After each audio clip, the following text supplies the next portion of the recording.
For the first 30 days after this upload, all ad revenue for this channel will go towards the Cancer Research Institute. You can find out more at cancerresearch.org.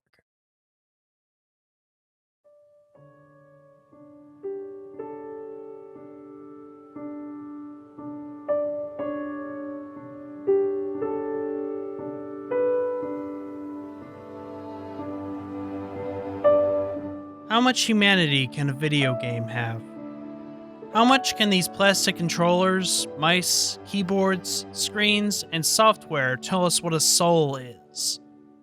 How it feels to hurt, to be hurt, to mourn, to be helpless.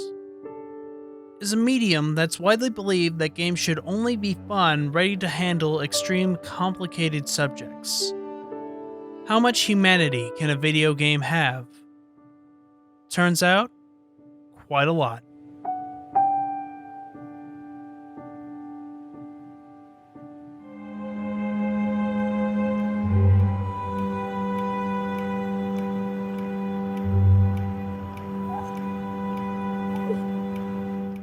That Dragon Cancer is the story of the Green family, a friendly Christian group of Ryan, Amy, and their sons based out of Colorado.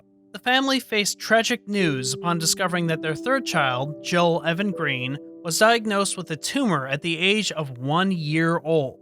Each year since, Joel's gone through a variety of different treatments, including brain surgery, palliative treatment, and 9 months of the most intense chemotherapy available, and then had tumor reoccurrences afterwards.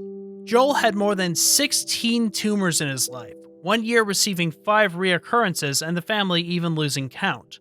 The doctors have met with the parents multiple times, expecting him to pass away within each year. However, Joel survived for months in between each of the tumor reoccurrences through various medical treatments, in spite of the doctors believing that he would pass sooner several times. Needless to say, Joel's an incredible fighter. The family relocated to San Francisco for more advanced treatment, but at that point, new tumors were in and around the brainstem. There was nothing else they could do.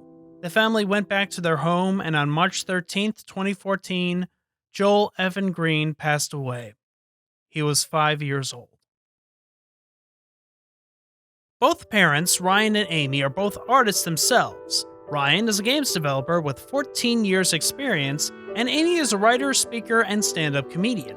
They're both creative people, on top of the full-time job of being parents to multiple children, and have expressed their experience through a book called He's Not Dead Yet, a children's book about the experience of having a brother with terminal cancer. But with the parents having knowledge in writing and design, they wanted to talk about their son as parents, Christians, and victims through a video game. To me, this is more than a video game. It's a means to talk about my son. Which in 2016 isn't as unusual a concept to have a serious issue or tragedy be the focus of a game. For example, Anna Anthropy's Dysphoria dealt with her experience with hormone replacement therapy. This War of Mine dealt with surviving a war zone inspired by the events of Syria and the like, and Actual Sunlight, Will O'Neill's personal and autobiographical story dealing with depression. It's a trend of games that are growing up, venturing into themes made more for a mature-minded adult audience. While topics of death and depression have been at least a small part of games in the past, they're typically not the main focus and theme of the game, at least not in a more realistic, depressing setting. That Dragon Cancer had a difficult process of finding funding, with the first 2 investors believing the project was way too risky. This wasn't until Ouya, the Kickstarted microconsole, took a chance on them and gave them funding in the game in exchange for exclusive rights to put the game on their system first, which later became both the PC and Ouya simultaneous release right away. With the game being in production when Joel was still alive, they anticipated the game would be shorter, but Joel stayed alive much longer while they were making the game. From more experiences to draw off of, the team launched a Kickstarter asking for $85K and reaching just over $104K. It's an interesting note that Ryan hasn't had any previous experience developing a 3D game, and this was a process for him to find out how that's done. With their lack of experience in 3D, and now having a little bit more funding to be able to do it, they brought on more people to their team to bring the game to reality, including Josh Larson, who became the 3rd designer on the game amongst wearing many other hats. I don't want to go too much into how difficult it was emotionally to create the game with their situation. There's actually a full-length documentary created on that subject called Thank You for Playing. Through a recent successful Kickstarter campaign, they're having their film shown off at more theaters right now. The link is in the description below. I know a few other videos and reviews have been made discussing the game in detail, and for disclosure, I haven't seen or read a single one. Nor have I seen the documentary outside of just the trailer. I wanted to keep my thoughts on the game pure without any other opinions or the documentary getting in the way.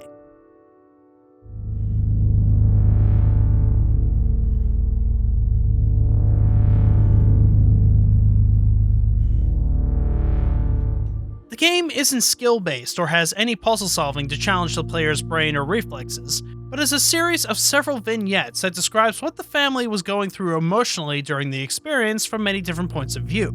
It uses game mechanics and dialogue to explore themes of isolation, helplessness, and coming to terms with their situation through their faith. Much in the same way Dysphoria used game language to express thematic ideas of a personal story, That Dragon Cancer does the same.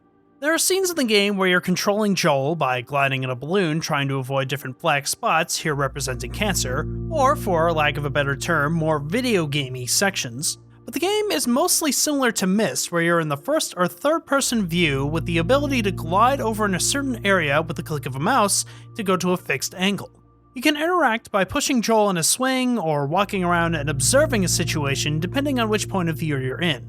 I understand that the footage you're looking at looks a bit more like a cutscene where you're more of the observer rather than taking direct actions. There's a greater reason for this, and I'll explain later if you don't mind some spoilers. I've known about the project for a long time, and when I've discussed it to fellow game enthusiasts or just friends, one of the reactions I've received, and the one that's been echoed the most on the internet, is why is this a game?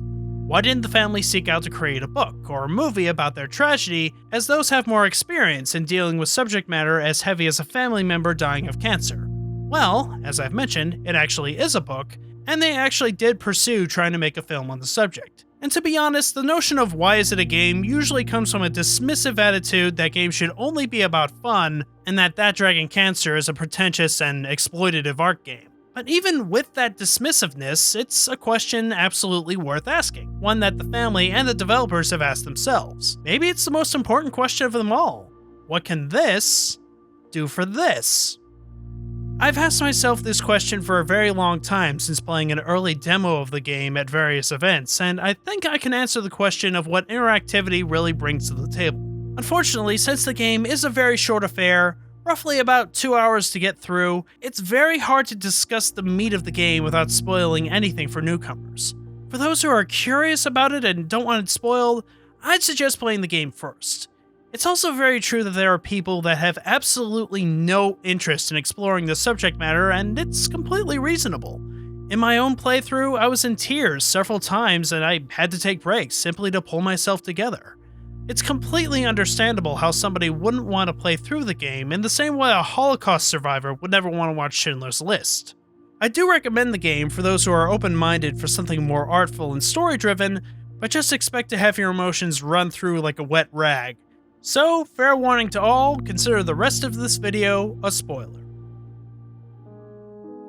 To me, the best example of how the game effectively uses gameplay mechanics and interactivity to tell its story comes from the chapter fairly late into the game, Dehydration. For context, at this point in the story, Ryan has gotten into an argument with Amy and has bottled himself up to the point where he doesn't feel attached to his family. Just get in the boat! You have to let me feel this! Someone has to. That's not fair. So for this scene, they appear outside of Ryan's space. The scene is Ryan alone with Joel as the child is trying to fall asleep. Joel unfortunately won't stop crying because he's in pain and won't stop coughing. I hate that we're here. I hate that he's sick. I just want him to feel better. In this scene, you're in the perspective of Ryan trying to feed Joel some juice for some temporary relief from the pain. In between this, there's a moment when Ryan can catch juice and he'll drop it to the ground only to have poor Joel crying in more constant agony.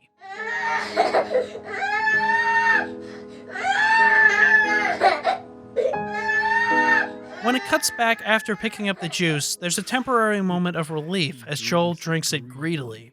Big, deep gulps. Okay, Jolie, that's enough. Breathe, kiddo. And he does. After the child drinks it, Ryan puts Joel back in his crib to hopefully fall asleep, and the camera stays on the crib as we hear more screaming. All the while, Ryan is helplessly trying to calm him down. No! Don't hit your head on the bars, Joel. Joel! I know you're mad. Please stop. Please. Stop. To me, this is the key moment that justifies the experience as a game. The contrast of your interaction earlier of giving the child comfort from the pain with juice to this moment where you can't interact. Lay down. I can't hold you. I can't make you feel better.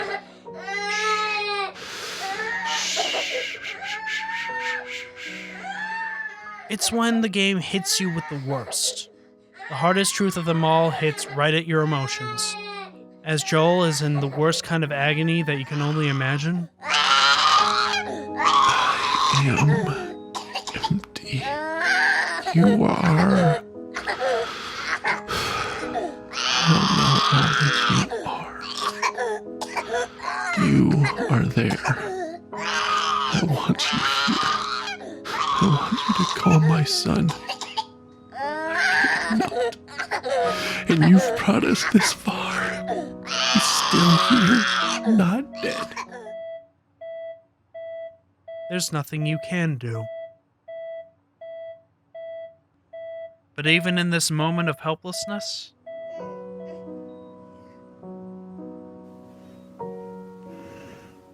Peace. He sleeps. Thank you. there is still peace and grace. How long are we talking about? A few weeks to maybe 4 months.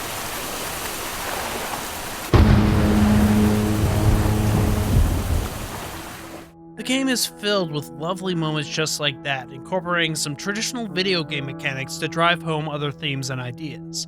There's the kart racing scene in the game where Amy is longing for a celebration for Joel to be recovered. On someone's last day, they always bring them a cake and they sing happy off therapy day to you.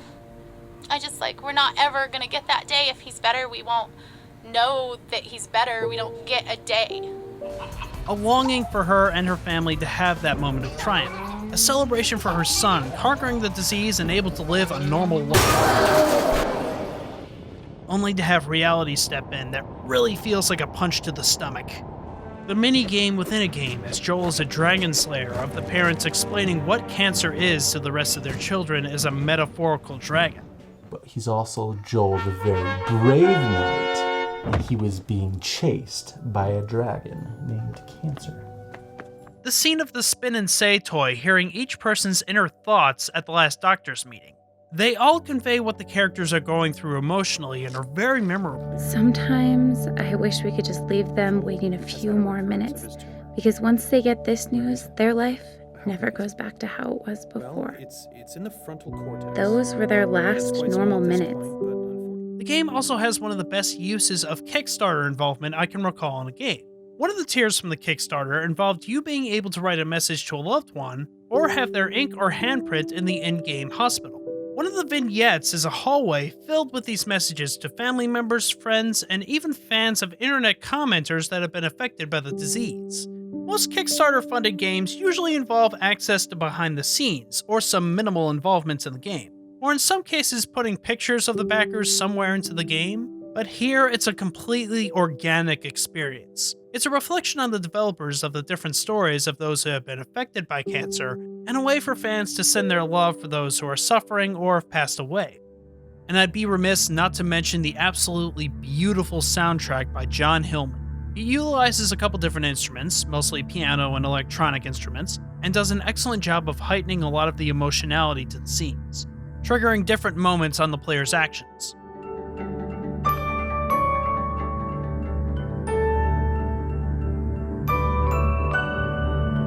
He also handled a lot of the sound design in the game, and one of the highlights that he did was that he actually found a spin and say toy, disassembled it, put in his own audio input, put a microphone in front of the spin and say toy, so now when you're playing the game, you're actually hearing the sound effects from one of those toys. Farmer Bill races the horse and Farmer Bill wins.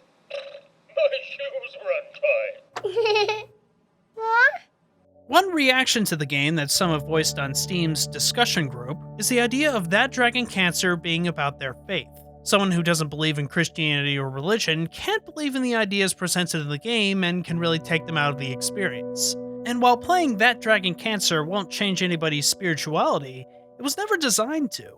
My counter is that the Greens are very religious people and they see the world through their beliefs. This is a highly personal game, and it's clear that their faith is a very personal part of them. When it gives the idea of Joel being sent to heaven in peace, it doesn't feel like religious pandering, nor does it feel judgmental of those who aren't Christian playing it.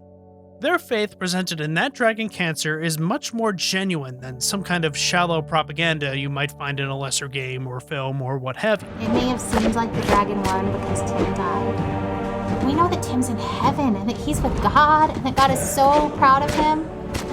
So maybe for Tim, getting to be done fighting was grace. It feels like a part of them.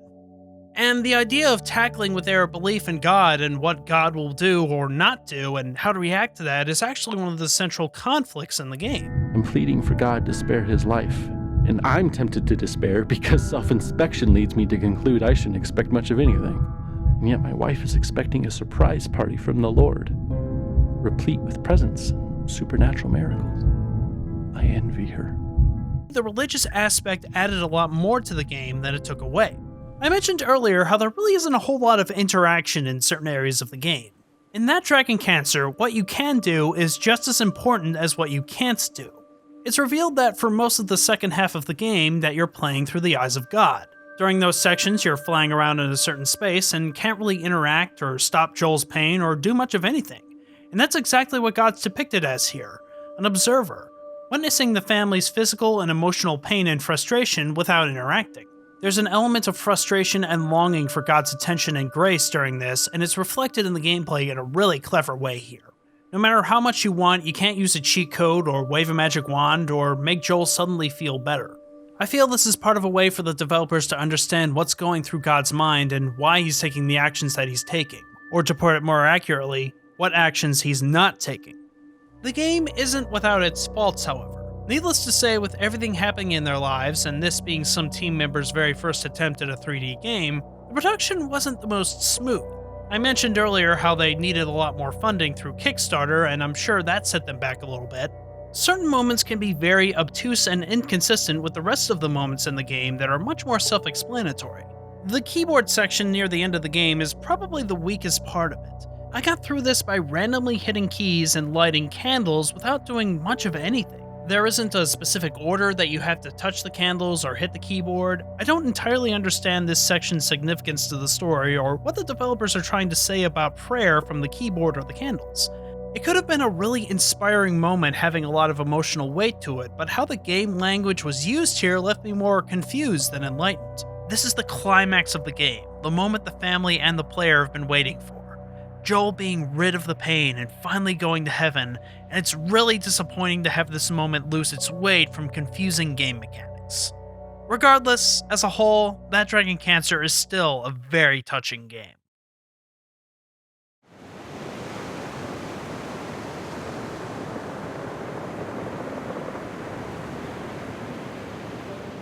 That Dragon Cancer is without a doubt the hardest game I've ever played, and I may never play it again, but I'm very happy I did. Even though this is a story of a lot of pain and suffering and sadness and depression, ultimately the game is a very hopeful story. It's one where the family is brought closer together, closer with others that have been affected by the disease, and at least coming from an outsider such as myself that hasn't had a family member suffer the way it did, or has seen how a friend really suffers from cancer and chemotherapy, it makes me really understand the struggle of what it's like to go through cancer and to go through that experience. And at the end, I'm left with a wonderful sigh of relief. No matter what your faith is, Joel's pain is gone. He lived a hard life, but a happy one, full of love, with people who loved him. While certainly not perfect with some confusing moments here and there, the development team have crafted a loving tribute to their son while sharing their struggle in a way that, when it works, it shines. This is a game of enormous humanity, not just a love letter to Joel, but to all those who suffer from cancer. To the family and the developers, as a human being and not as some reviewer on the internet, thank you for sharing this experience. My heart goes to you for creating something with this much love and care put into it. And for the rest of you, go get some pancakes. Joe loved pancakes. Thanks for taking the time to watch my thoughts on the game. If you're interested in hearing more experiences on That Dragon Cancer, check out some videos from two friends of mine. Satchbags Goods on his ideas of purpose with the developer, along with Pushing Up Rose's review and her thoughts on the game. Thanks to Wyatt the Nerd for providing the thumbnail to this episode. Also, a big thank you to the filmmakers of Thank You for Playing and the developers for allowing me to use their footage. Do me a favor and hug someone you love for me. And for Joel.